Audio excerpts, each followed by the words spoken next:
Hello, hello, everybody. I am just popping in here real quick because I want to invite you to join me this afternoon in less than an hour. I'm going live with a brand new free workshop called Three Steps to a Fairy Tale Summer. And in this workshop, I'm going to show you the very super crazy simple three steps that we use at Read-Aloud Revival to help kids fall in love with books and help homeschoolers fall in love with their homeschool.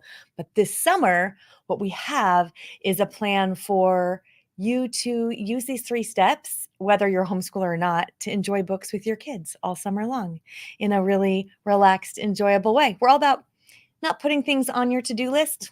I don't know about you, but I've got plenty on my to-do list. Don't need anything more. Thanks so much. I also really want to read fairy tales with my kids this summer. So I'll give you a sneak peek at the workshop that starts in just under an hour. Right here, you can watch it right where you're watching this live stream. I am going to be sharing a couple of my very favorite fairy tales and why.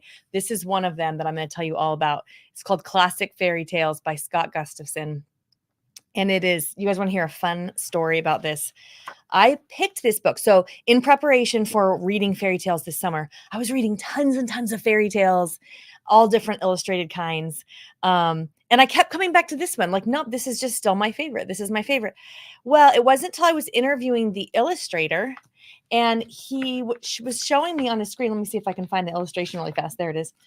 He was showing me this illustration of the Frog Prince and said that this had been made into a decorative plate.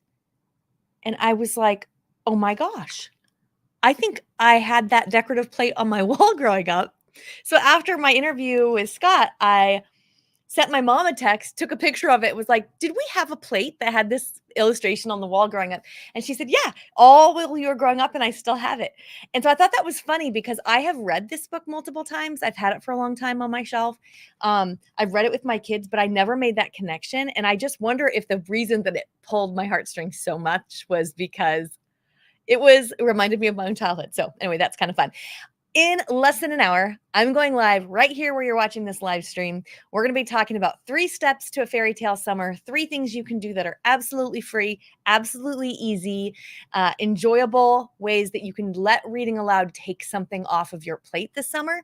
And also that will help you keep from either making your summer super overscheduled or making your summer devolve into chaos because there's no structure at all. Not that that's ever happened to me. So I will see you right here on this live stream space at 5 p.m. Pacific, which is 6 p.m. Mountain, 7 p.m. Central, 8 p.m. Eastern. Can't wait. See you soon.